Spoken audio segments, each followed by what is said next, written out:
Okay, सो आज के video में हम क्लास 12 की ह्यूमैनिटीज़ की बोर्ड की स्ट्रैटेजी डिस्कस करने वाले हैं। ये सिर्फ बोर्ड की स्ट्रैटेजी नहीं रहेगी, क्योंकि हमारे प्री बोर्ड एग्जामिनेशन भी अभी शुरू होने वाले हैं कुछ टाइम पीरियड में। कुछ स्कूल्स में नवंबर के लास्ट टाइम पीरियड में ही शुरू हो रहे हैं, क्योंकि कुछ स्कूल्स में ऐसा होता है कि आपके प्री बोर्ड 1 भी होते हैं और प्री बोर्ड 2 भी होते हैं। तो इसीलिए किसी किसी स्कूल में ऐसा देखने को मिल रहा है कि नवंबर के एंड में शुरू हो रहे हैं। तो अभी हम दोनों चीज़ों की बात करते हुए चलेंगे कि अगर आपके प्री बोर्ड्स भी आ रहे हैं या आपके बोर्ड एग्जामिनेशन भी आ रहे हैं, तो क्या आपकी स्ट्रैटेजी रहनी चाहिए इस टाइम पीरियड में, क्योंकि ये बहुत क्रूशियल टाइम पीरियड है। इस वीडियो के कुछ की पॉइंट्स रहने वाले हैं, पहले हम उनको डिस्कस कर लेते हैं। हाउ टू मैनेज टाइम, कि अभी टाइम मैनेजमेंट की बहुत ज़्यादा प्रॉब्लम चल रही है। स्कूल भी जाना होता है, ट्यूशन भी जाना होता है, सेल्फ स्टडी के लिए भी टाइम निकालना है। तो कैसे इन सारी चीज़ों के बीच में टाइम को मैनेज किया जाए। अभी आप वही चीज़ है कि स्टक हो रखे हो स्कूल, ट्यूशन और सेल्फ स्टडी में, कि अभी स्कूल में जो चल रहा है उसके साथ उस पैटर्न में चलें, या अभी जो ट्यूशन में कराया जा रहा है उसको करें, या फिर जो सेल्फ स्टडी हम कर रहे हैं उसको देखें। कैसे इन तीनों चीज़ों के बीच में बैलेंस बना के चला जाए।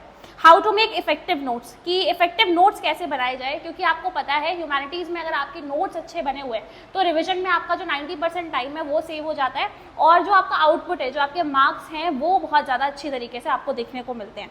और अभी क्योंकि लास्ट टाइम पीरियड चल रहा है, तो इस टाइम पीरियड में अगर हम आज के दिन से भी शुरू करते हैं तो किस तरीके से आप 95+ का टारगेट अचीव कर सकते हो, चाहे वो पॉलिटिकल साइंस हो, चाहे वो हिस्ट्री हो, चाहे वो कोई और ह्यूमैनिटीज़ का सब्जेक्ट हो, कैसे उसमें हम ये 95+ वाला टारगेट अचीव कर सकते हैं।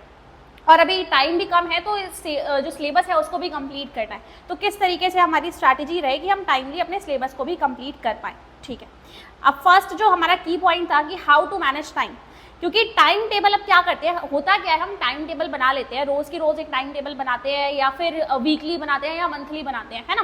पर होता क्या है कि उस टाइम टेबल को जब हम फॉलो नहीं कर पा रहे होते हैं तो कहीं ना कहीं डीमोटिवेशन आ जाती है हमारे अंदर। बट एक चीज़ मैं आपको यहाँ पे बता रही हूँ कि अगर आप 70 से 80% भी अपने टाइम टेबल का आप कंप्लीट कर पा रहे हो, मान लो आपने अपने टू डू लिस्ट में 10 जो टारगेट्स हैं वो लिखे हैं इस दिन के लिए, उसमें से आप 6, 7 या फिर 8 भी अचीव कर पा रहे हो, स्टिल आप अभी एकदम सही जगह पे स्टैंड कर रहे हो, क्योंकि ज़रूरी नहीं है कि आप हर दिन अपना 100% जो है वो अचीव करोगे।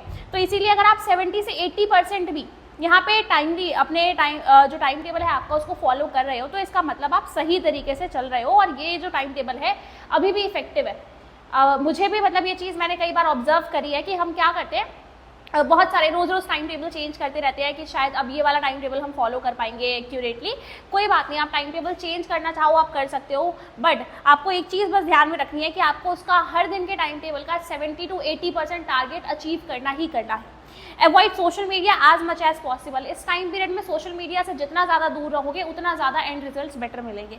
अभी CUET, अभी कुछ लोगों के दिमाग में ये चीज़ चल रही होती है कि कोई बात नहीं, ह्यूमैनिटीज़ के स्टूडेंट्स के मन में ये चीज़ खासकर रहती है कि कोई बात नहीं, अभी बोर्ड्स के लिए इतना नहीं भी पढ़ेंगे तो चलेगा, क्योंकि हमें अल्टीमेटली जाना तो ड्यू में ही है, तो हम उसके लिए बाद में हम प्रिपरेशन कर लेंगे। बट एक चीज़ मैं आपको बता दूँ कि आपको भी पता है कि CUET के भी मार्क्स जो हैं वो एक डिसाइडिंग फैक्टर तो है ही कि आपको दिल्ली यूनिवर्सिटी में एंट्री मिलेगी या नहीं। बट अगर CUET के मार्क्स दो बच्चों के बिल्कुल सेम आ रहे होते हैं तो आपके बोर्ड्स के मार्क्स को प्रेफरेंस दी जाती है। ठीक है, तो इसीलिए बोर्ड्स के मार्क्स भी बहुत ज़्यादा इंपॉर्टेंट हो जाते हैं। और इवन जब भी आपसे कोई पूछेगा तो एटलीस्ट आपके पास एक बताने वाला रिजल्ट तो होगा ना कि हमने ये जो मार्क्स है वो अचीव करे हुए हैं। What ever your ultimate goal is, चाहे आपको कोई भी अल्टीमेट गोल हो, आपको दिमाग में बोर्ड्स को रख के ही प्रिपरेशन करनी है। हो सकता है कि आप CUET या और अदर कॉम्पिटिटिव एग्जाम्स की तैयारी कर रहे हो, बट ये जो स्टेयर है ना, ये सबसे फर्स्ट स्टेयर आपकी यही है, बोर्ड एग्जाम, और आप इसको स्किप नहीं कर सकते हो किसी भी तरीके से। ठीक है, तो अभी फोकस हमें बोर्ड एग्जाम्स पे ही रखना है।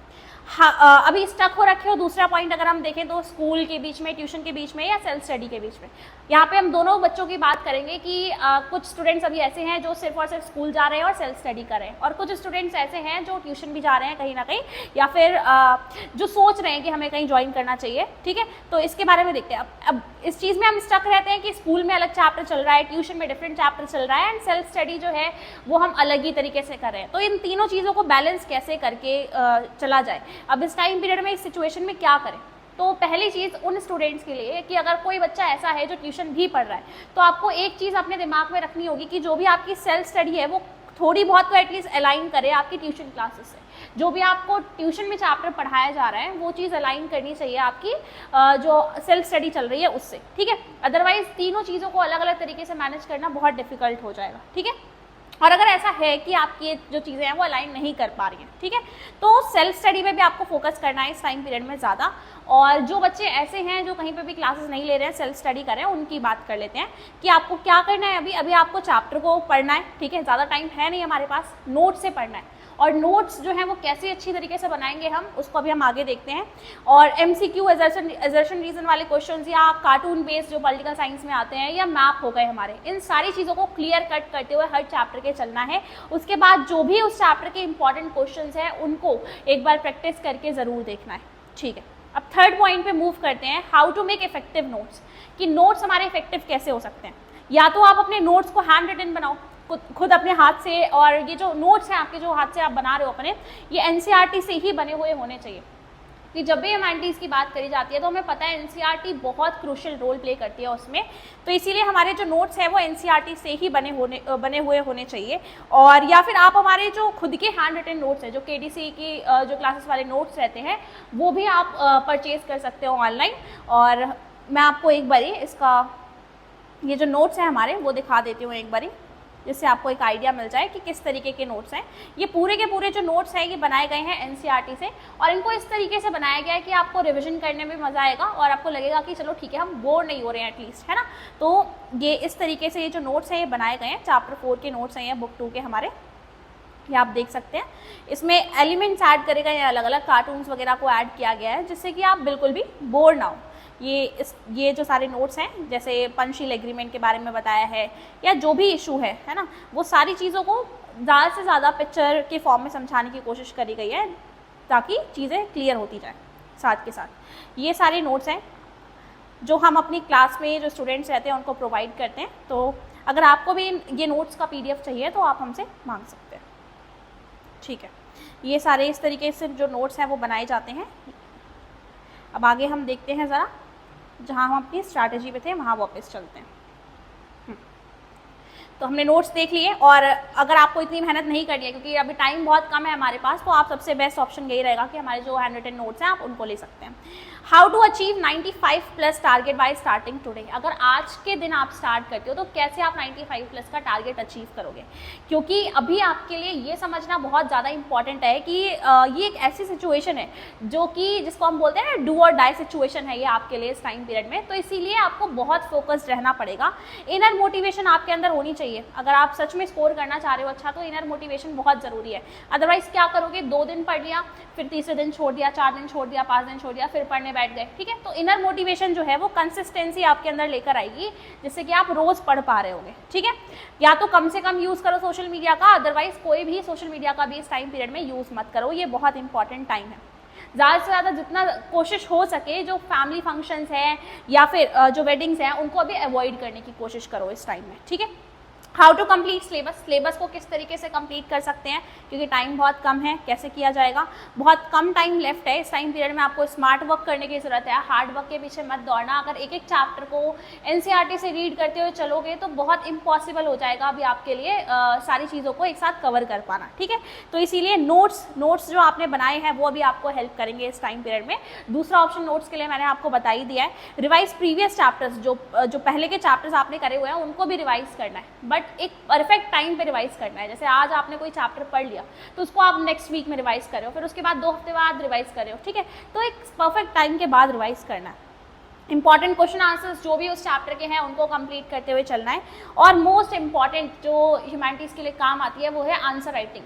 आपने पढ़ लिया सब कुछ आपके पास नॉलेज जो है उसका पूरा भरमार है, बट अगर आप आंसर्स को एक्सप्रेस ही नहीं कर पा रहे हो ना, तो आप फिर हमेशा वहीं पे ही अटके रहोगे, 70 to 80 मार्क्स के बीच में ही अटके रहोगे। इसीलिए बहुत इंपॉर्टेंट है कि आंसर राइटिंग पे भी आप फोकस करो। आंसर राइटिंग की प्रॉपर सेशंस हम अपनी क्लासेस में करवाते हैं, उनको भी आप ज्वाइन कर सकते हैं। और हाँ, KDC जो है वो एक क्रैश कोर्स भी शुरू करने जा रहा है, जो कि नवंबर के फर्स्ट ऑफ वीक से शुरू होने वाला है, जिसकी रजिस्ट्रेशन अभी ओपन है। और जिसमें हम आपको क्या क्या चीज़ें प्रोवाइड करने वाले हैं, इसमें हम आपको नोट्स प्रोवाइड करेंगे, जो हैंड रिटन नोट्स मैंने आपको दिखाए जो NCERT से बने हुए हैं।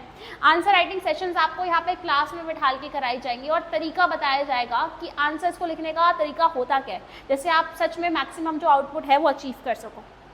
टेस्ट सीरीज रहेंगी जिसमें सारे प्रीवियस ईयर क्वेश्चंस और जो भी एक्सपेक्टेड क्वेश्चंस हैं उनको हम यहाँ पे फॉलो करते हैं। और जो राइट अप्रोच है, मतलब पढ़ता हर कोई है, बट राइट अप्रोच बहुत ज़रूरी है कि सच अगर हमारे सामने कोई क्वेश्चन आ रहा है तो उसका आंसर हमें किस वे में करना है। एक आंसर जो है, एक क्वेश्चन जो है वो 10 तरीके से पूछा जा सकता है आपसे, है ना, और आपको ऐसा नहीं है कि हमेशा एक ही सेम आंसर सेम ही वे में आंसर करना है, आपको 10 तरीके से आंसर करना भी आना चाहिए। तो वो राइट अप्रोच आपको यहाँ की क्लासेस में सिखाया जाता है। अगर आपको कोई और डिटेल्स चाहिए या कुछ भी इन्फॉर्मेशन चाहिए तो आप इस वाले नंबर पे व्हाट्सएप करके हमसे पूछ सकते हैं, ठीक है। आप वहाँ पे अपना नेम मेंशन कर देना, स्ट्रीम मेंशन कर देना और बता देना, नेम मेंशन कर देना और स्ट्रीम मेंशन कर देना कि हम ह्यूमैनिटीज स्ट्रीम से हैं, और यहाँ पे आप अपना बता देना कि हम भाई कौन से स्कूल से, ठीक है। तो उसके बाद आपको सारी डिटेल्स जो है वो भेज दी जाएंगी। हमारी कोचिंग जो है वो सरता विहार में लोकेटेड है, आपको ये सरता विहार में लोकेटेड है। और अगर इससे रिलेटेड और भी कोई इन्फॉर्मेशन चाहिए तो आप यहाँ पे व्हाट्सएप करके इस नंबर पे हमसे पूछ सकते हैं। नंबर है 9990399946। Okay, thank you so much for this video.